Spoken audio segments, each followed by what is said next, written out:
19 দিনের অপেক্ষার শেষে দুবাই থেকে বাড়ি ফিরল ছেলের কফিন বন্দি দেহ।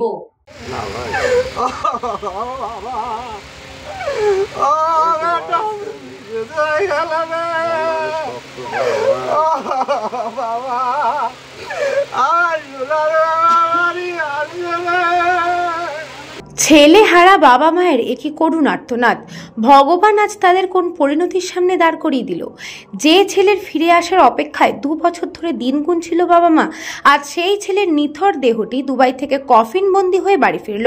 জানা যায় নদিয়ার তাহেরপুর থানার ফুলিয়া মোড়ের বাপ্পা দাস বাবা চন্দন দাস দিনরাত পরিশ্রম করে যা উপার্জন করেন তা দিয়ে কোনো রকমের স্ত্রী ছেলের মুখে দুমুঠো ভাত তুলে দেন। খুব অভাবের সংসার তাদের। বাবার এই পরিশ্রম আর সংসারের এত অভাব তা দেখেই মাত্র 21 বছর বয়সে পড়াশোনা ছেড়ে বাপ্পা দুবাইতে কাজ করতে যাবার পরিকল্পনা করে। সেই মতো প্রায় 2 বছর আগে দুবাইয়ে আগের থেকে কাজ করা কিছু বন্ধুর সাথে যোগাযোগ করে দুবাইতে হোটেলের কাজে চলে যায়। 19 দিন আগে হঠাৎ দুবাই থেকে বাপ্পার বাড়িতে ফোন আসে। তারা জানতে পারে বাপ্পা গলায় দড়ি দিয়ে মারা গেছে। তা শুনেই তাদের মাথায় বাজ পড়ে, কান্নায় ভেঙে পড়েন তারা। ছেলেকে দেখার জন্য আকুল হয়ে ওঠে মা বাবার মন। চোখের জলে 19 দিন অপেক্ষা করার পরে আজ দুপুরে বাপ্পা দাসের নিথর দেহটি কফিন বন্দি হয়ে বাড়িতে ফিরতেই কান্নায় ভেঙে পড়লেন বাবা মায়ের সাথে সাথে পাড়ার কয়েকশো মানুষ।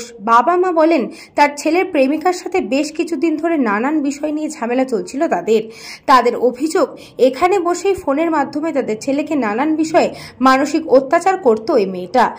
আর সেই মানসিক অত্যাচার সহ্য করতে না পেরে তাদের ছেলে গলায় দড়ি দিয়ে ঝুলে পড়ে এই পৃথিবী থেকে বিদায় নিয়েছে। কি কারণে মৃত্যু হলো বাপ্পার? প্রেমিকার দেওয়া মানসিক অত্যাচারের জন্য মৃত্যু, নাকি এর পেছনে লুকিয়ে আছে অন্য কোনো কারণ? উঠেছে প্রশ্ন।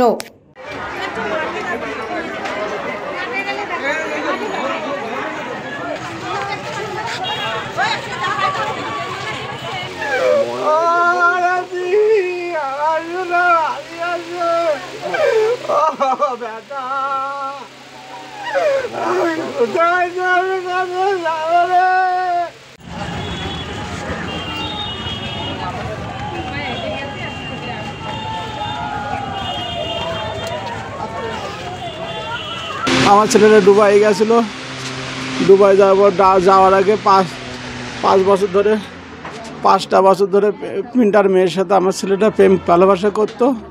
ওরাও মা দিয়ে জামাইবাবু দিয়ে আর মেয়েটা দিয়ে আমার ছেলেকে এত পরিমাণে টর্চারিং করেছে। আমার ছেলেটা মৃত্যু করতে বাধ্য হয়েছে গলা ধরে নিতে।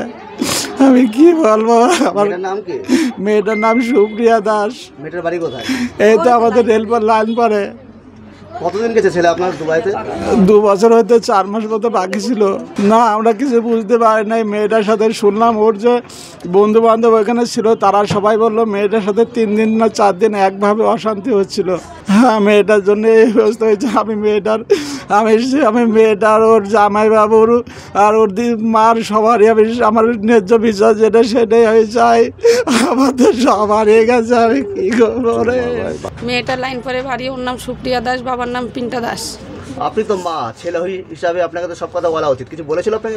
ছেলে আমাকে সবটাই শেয়ার করতো। মাঝে ওর মেয়েটাও জামাইবাবুর সাথে ঘনিষ্ঠ সম্পর্ক হয়ে গেছিলো, সেটা আমার ছেলে জানতে পেরেছিল। এমনকি আমার ছেলেকে দেখিয়েছিল, যার কারণে আমার ছেলে সুসাইড করতে বাধ্য হয়েছে। এর সাথে ওর মা, জামাইবাবু, দিদি সবাই শেয়ারে ছিল। জলপাইগুড়ি থেকে খাদিমুল ইসলামের রিপোর্ট, নিউজ পঙ্গ টাইম।